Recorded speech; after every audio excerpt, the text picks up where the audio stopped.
الحمد لله رب العالمين والصلاة والسلام على نبينا محمد وعلى آله وصحبه أجمعين. أما بعد Süykli Peygamberimiz sallallahu aleyhi ve sellem Ebu Hurayra isimli sahabdan rivayet kılana Peygamberimiz aytkan Seb'atu yuzallihumullahu fi zillihi yevme la zille illa zillihi. 7 tür kişi de kıyamet gününde de Allah subhanahu ve ta'ala'nın kulagası astında bulurdu.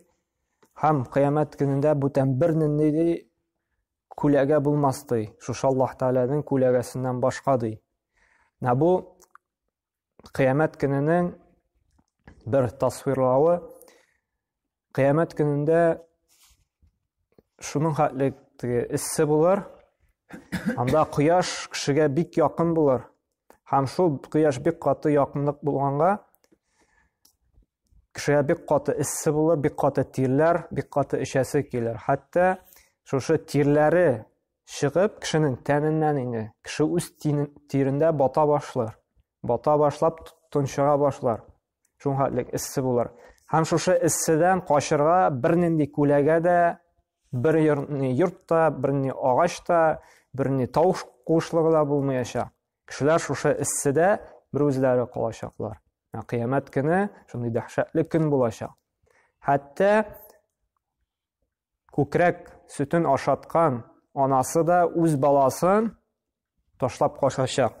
Ey canım, nefsi, nefsi. Ey canım da öz canın özün kaygırtacak. Çünkü o günde her kişiye özünün canı, öz canın kutkaru meşakkatı bulacak indi. Özü için kaygıracak. Şunday kıyamet gününde suretlene hesap kılır aldığından indi şunday bir katı issilik bulaşağı indi. Hem Peygamberimiz sallallahu aleyhi ve sellem aytdı, ama lakin şu issik günden, şunday dehşetli günden kutkarılacaktı. Bu hadiste kile 7 türlü kişidir. Şu 7 sıfat bilen sıfatlanırsak kıyamet gününde şu issilikten indi bizge kutkaru şarası bulaşak. Ol Allah Teala'nın kulagası astına kiru. Kim indi Allah Teala'nın kulagası astına kire, anı şu şunday burşu, şunday issilik burşumu yaşak. Ondan kutkarılgan bulaşak. Lakin kim kire almayındı, ol bir katı şu tirlep, özünün tirisinde bataşak, su bulup indi. Hem nersedeydi Peygamber sallallahu aleyhi ve sellem en birinci kim? Şu Allah subhanahu wa ta'ala'nın kulağı asasına kirir. El-imamu adil. Adil imam. Adil imam degen söz bunda ol jitekçi, başlık kişi. Mesela senin astında kişiler var iken, sen jitekçi iken, sen alarga karata adil bulasın iken, zulümlük kılmıysın, alarını rencitmeysin, ağır söz aytmeysin, nahakka rencitmeysin indi, kıyırsıtmeysin iken, hizmet hakkın vaktinde biresin, aldalamıysan, bu vakitte şu sıfatka birinci kişi türkümüne kiresin. Bu indi jitekçi, başlık dege işte, naşelnikler gana tugil, hatta biz de, öz gailebizde jitekçi, her bir irat kişisi, öz ailesinin jitekçisi. Bizning astanda hatınlar, balalar var. Biz özümüzde şu hadisga alagabız. Agar da biz ailebizde adil bulabız ekan, balalarga qarata, hatınlarыбызга qarata, ularni qiyırsıtmayбыз ekan, ularni rencitmayбыз ekan, ularning haqын o'tayбыз ekan, bizde şu hadisga kiramiz. İmam yani idare ete turgan kishi, onun astında bo'lgan kishilar. Bu birinci sıfat bulup tura. Eğer de Allah Teala'nın kulagası astına kirasibız keleyken, kıyamet gününde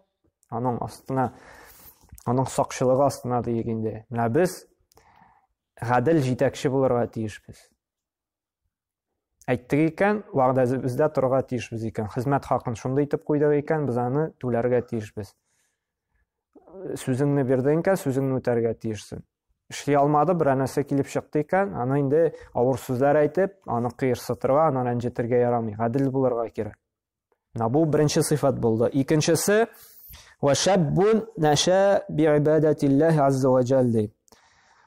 Кичкенәдән Аллаһка гыйбадат кылып, Аллаһка итаат итеп үскән яшь кеше ди. Әгәр дә кеше яшьтән үк Аллаһ субхана ва тәгаләгә итаат кылып, аңа буйсынып, кушкан әмерләрен үтәп үсә икән, ул шулай ук шушы хадискә керә. Ни өчен? Чөнки яшь вакытта көч күп булган аркасында шушы шахватларга бирелеп күп гунахлар кылына. Чөнки картайгач инде көчең бетә, күп кенә гунахларны эшләп булмый. Әмма ләкин яшь вакытта көч ташып тора, ягъни гунах эшләргә җайлыра.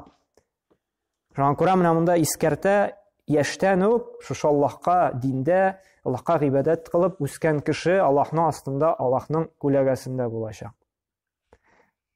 Менә бу хадис нәрсәгә өйрәтә безне? Шушы икенче төркемгә, әгәр дә без инде яшьтән үк Аллаһка буйсынып яши алмаган булсак, соңыннан гына инде дингә килгән булсак, безнең өстә бурыч булып тора, безнең балаларны, оныкларны тәрбияләргә шушы диндә Аллаһка итаат итсеннәр өчен, Аллаһка гыйбадат кылсыннар өчен без балаларыбызга аңлатырга тиешбез. Әгәр дә кичкенәдән улым, кызым, анда оныгым Аллаһка гыйбадат кылып үсәсең икән, Аллаһның кушканнарын үтисең икән, кыямәт көнендә Аллаһ субхана ва тәгалә үз астына алачак сине.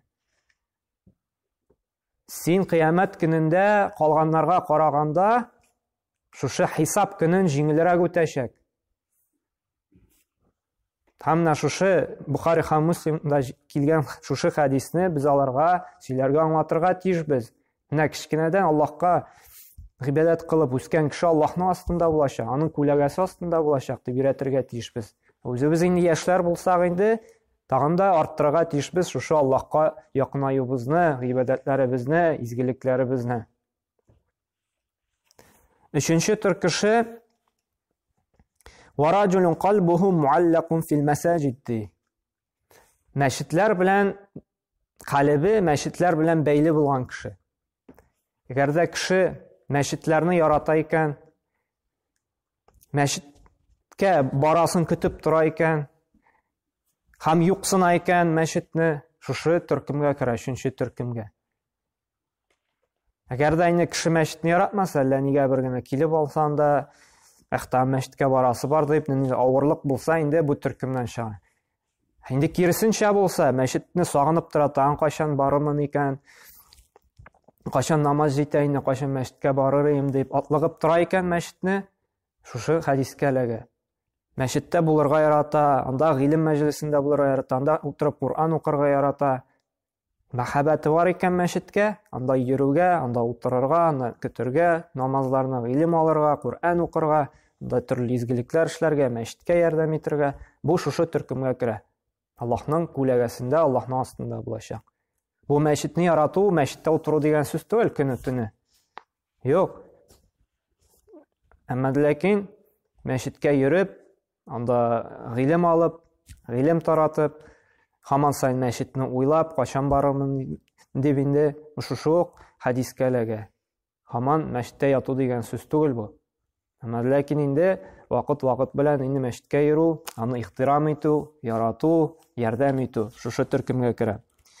Һәм дүртенче төркем кешеләр вараджулани тахабба филлаһи тааля иҗтимаан алейхи ва тафарракан алейхи ди.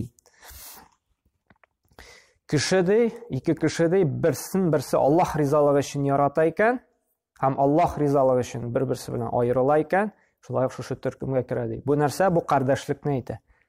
Аллаһ субхана ва Кур'анда да әйтә: "Иннамал муъминуна ихва" ди. Дөрестлектә ди, мөмин мусламаннар ди, ул ди туганнар ди, бер-берсе белән кардәшләр ди. Аллаһка итаат иткән кешеләр, намаз укыган, ураза тоткан, изгелекләр кылган, Аллаһны бер дип танып, Аллаһка якынайырга тырышкан кешеләр, кардәшләр, ул бер туганнар кебек, бер әгъза кебек. Һәм аларда ди нәрсә ди, бер-берсен яраталар Аллаһ ризалыгы өчен. Ничек итеп Аллаһ ризалыгы өчен ярата? Чөнки ни өчен яратасын? Аллаһ хакы өчен. Чөнки ул Аллаһны таныган, бер иткән һәм Аллаһның бер үзенә генә гыйбадат кыла, Аллаһны улуглый, Аллаһны хөрмәт итә, Аллаһ Тәгаләне ярата, Аллаһка якынайырга тели, шуның өчен син Аллаһ Субхану ва Тааляны яратканга күрә син аны яратасың. Ә кем Аллаһны яратмый, ул аның кушканнарын үтәми, уйлап та бирмей, бармы соң? Көлә, динне мыскыл итә, Аллаһ Тааляны мыскыл итә, аның пәйгамбәрен мыскыл итә. Мондый кешене инде без ничек ярата алабыз? Ничек калбыбызда аңа урын булсын? Һәм шуңа күрә без кардәшләр бер-беребезне яратырга тиешбез Аллаһ хакы өчен, Аллаһ ризалыгы өчен. Шул вакытта гына шушы хадискә, шушы Аллаһ Тааля күләге астында була алабыз. Әгәр дә яратабыз икән бер-беребезнән дә ниндидер файдалар өчен, кемдер мал өчен анда, кемдер ниндидер дәрәҗә өчен, шушы малы бетә икән, дәрәҗәсе бетә икән, ул аны яратмый башлый, китеп бара, талаша, дошманлаша, бу инде моңа керми. Бу кардәшлек бер-берсенә ярату булырга тиеш, бары тик ихластан Аллаһ ризалыгы өчен. Бер нинди матди, дөньяви нәрсәләр белән бәйләнештә түгел. Кеше шуның өчен генә кардәшләрен яратырга тиеш. Шул вакытта гына без шушы хадискә эләгәбез, Аллаһ Тааляның астында булачакбыз инде. ورجل دعته امرأة ذات منصب وجمال فقال إني أخاف الله تعالى. Кеше берәр хатын, бу иракларга кагыла инде, бик шибәр, бик матур һәм дәрәҗәле хатын ди, үзенә чакырса ди, якынлык кылырга инде, зина кылырга. Шул вакытта кеше туктап, мин Аллаһтан куркам, мондый гамәлгә бармыйм дип кала икән, шушы хадискә ул дәләгә Аллаһ Тааляның шушы күләгәсе астында булачак. Ни өчен? Чөнки бит матур хатын кызга юк тию авыр. Әле монда матурлыгы да бар, һәм шулай ук дәрәҗәсе дә бар. Бер зур дәрәҗәле, бик зур җитәкче булырга мөмкин анда. Бер хуҗа кеше, шундый матур, шибәр хатын чакыра икән үзенә, якынлык кылырга инде. Монда бигрәк тә яшь кешеләр инде туктап калу бик авыр. Хәтта намаз укыган кеше дә туктап кала алмаска мөмкин. Шундый алдымга барага мөмкин. Шунда әгәр дә ул әйтә алса, туктап кала алса, иманы шундый куәтләнеп, инни ахафулла, мин Аллаһтан куркам дип туктаса, ул шушы Аллаһ Тааляның күләгәсе астында булачак инде. Бу шушы гынаһка гына кагылмый, гомумән гынаһларга без мин Аллаһтан куркам дип әйтә алабыз икән, һәм шушы сыйфатны булдырсак, безне шулай Аллаһ Тааля үз астына алачак. Нәнинди генә гынаһ кылырга чакырмасыннар, яки шайтан вәсвәсә кылып гынаһ кыласыбыз килә икән, без әйтергә тиешбез, мин бит Аллаһтан куркыш, мин Аллаһтан куркам дип, без тукталырга тиешбез ул гамәлдән. Бу хадис шуңа да өйрәтә безне. Инни ахафулла, мин Аллаһтан куркам. Бу мин Аллаһтан куркам диюем, ул безнең гел телебездә булырга тиеш. Берәүне фахишлек эшләргә чакыралар, яки вәсвәсә кылалар, яки кытырталар гынаһ кылырга. Мин Аллаһтан куркам дип кенә әйтергә кирәк. Мин Аллаһтан куркам, бу гамәлне эшләмим. Һәм 6-нчы төркеме ورجل تصدق بصدقة فأخفاها حتى لا تعلم شماله ما تنفق يمينه ди. Кеше ди садақа бирсә ди, шушы садақасын ди, уң кулы белән биргән садақасын хәтта сул кулы да күрмәс ди. Ягъни яшерен кылган садақаны кешегә күрсәтмичә инде. Ихластан, риясыз. Шулай ук Аллаһ Субхану ва Тааля үз астына алачак. Бу иттәрә безнең садақаларны, изге гамәлләрне яшереп кенә Аллаһ ризалыгы өчен эшләргә. Хәтта ничек чагыштыра, уң кулы биргән садақаны сул кулы да күрмәс ди. Бит инде бу чагыштыру шундый усул. Бит инде сул кул бит инде ул бер нидән, бер агъзадан бит инде күрәлмичә, беләлмичә булдыра алмый. Әмма ләкин ничек чагыштыра, хәтта шушы сул кулыңда белмәсен. Бу нәрсәне күрсәтә инде, бу изгелекләрне, садақаларны булдыра алганча яшерергә кирәк. Ни өчен? Чөнки кеше изгелекне күрсәтеп эшли башлый икән, ул аңа рия керә. Рия керә, кешеләр күрә, аны мактый башлыйлар, күтәрә башлыйлар. Шуның белән инде шушы нияте югала. Бу хадис өйрәтә, ихласлыкка чакыра. Изгелекләрне яшерергә. Әмма дә ләкин бер вакытта ярый изгелекне, садаканы күрсәтеп бирергә. Кайсан вакытта әгәр дә кеше гафиллеккә чумай икән, берәр төрле изгелектә, алыйк менә шушы садаканы. Садака бирми башлыйлар икән, мохтаҗларга, авыр хәлле кешеләргә ярдәм итми башлыйлар икән. Ул вакытта ярый калган кешене этәрергә, шуңа уятып җибәрергә, кешегә күрсәтеп бирә, шушы кешегә садаканы яки берәр мохтаҗ нәрсәсен китереп бирә. Һәм кешеләр күреп инде, тукта, мондый гамәлдә бар бит әле, алар ярдәм итә, мин дә ярдәм итим әле дип ярдәм итә башлар. Ничек теге Пәйгамбәр саллаллаху алейхи ва саллям булды бит, Пәйгамбәр саллаллаху алейхи ва саллям бер мохтаҗ кеше килгәч инде, ярдәм сорап, Пәйгамбәрбез әйтте, ярдәм итегез аңа дип. Һәм бер сахаба килеп инде садака бирде. Һәм калган сахабалар да инде аның үрнәгенә карап, ул бирә, мин дә бирим әле, изгелек кылыйм дип, калганнар да изгелек кыла башлады. Һәм Пәйгамбәр саллаллаху алейхи ва саллям әйтте, кем шушы яхшы гамәлне берәрсенә күрсәтте, эшләде ди, аңа ияреп эшләгән кешеләрнең дә әҗер савабы аңа булачак диде инде. Менә шушы бер вакытта ярый, шушы изгелекне, шушы садакаларны инде күрсәтеп эшләргә. Әгәр дә кеше гафиллектә шушы гамәлне оныттылар икән, без әмәләки ният булырга тиеш, ихластан Аллаһ ризалыгы өчен шушы изге гамәлне яңадан торгызып, кешеләрне изгелеккә этәреп җибәрер өчен, шундый ният белән. Әгәр дә әлхәмдүлилләһ бу изгелек безнең кылына икән, җәмгыятьтә бар икән, вакытта инде шушы изгелекләрне безгә яшерергә кирәк. Менә бу изгелек ихластан булырга тиеш. Рия өчен түгел, кешеләр өчен түгел, мактасыннар, күтәрсеннәр өчен түгел. Бу хадис шуңа безне давалый, шуннан безне инде шуңа безне этәрә. Һәм соңгысы 7нче төр сыйфатыны вараҗулу ذكر الله تعالى خاليا ففاضت عيناها дип. Кеше ди Аллаһны зикр кылса ди, бер үзе генә калып, һәм шушы зикр кылган вакытта күзләреннән яшьләр китсә ди, бу шулай ук шушы сыйфат белән сыйфатланып, Аллаһ Тәгаләнең инде үз күләгәсе астында, үз саклау астында булачак. Менә монда шулай ихласлыкка басым ясый. Кеше үзе генә калып, өендәме ул, эшендәме, юлдамы, үзе генә булып, Аллаһны зикр итә икән анда, тәсбих әйтәме, тәһлил әйтәме, анда Кур'ан укыймы, нинди зикр булмасын, шул вакытта күз яшьләре килә икән, шушы Аллаһны яратып, Аллаһны олуглап, Аллаһның ниъмәтләре турында фикерләп, һәм шул вакытта инде күзеннән яшьләр китә икән, теге шөкер йөзеннән, һәм шулай ук гынахларын искә төшереп, җәһәннәмне искә төшереп, куркып җылый башлый икән, шулай ук шушы хадискә эләгә. Бу шулай ихласлыкка күрсәтә. Ни өчен? Бер үзе генә калып ди. Бер үзе генә калып ди Аллаһны зикр иткәндә. Чөнки кеше арасында булганда ул җыларга җайлырак. Чөнки бөтенесе күрә, әйтәчәкләр, син кара, ни тақвалы бәндә бу, Аллаһтан куркып җылый, ни үземнең дәрәҗәмне күтәрәм, шулай итеп Аллаһ каршында, кешеләр каршында дип. Әмма ләкин үзең генә калгач инде бер кеше күрмәгәндә, елавы инде авыррак, шитенрәк. Чөнки бер кеше күрми, бер кешегә дә инде үзеңне күрсәтәсең килми. Шуңа күрә менә бу этәрә безне үзебез генә калып, Аллаһны зикр иткәндә, шулай ук күз яшьләрен чыгарып инде бик каты тәэсирләнеп зикр итәргә.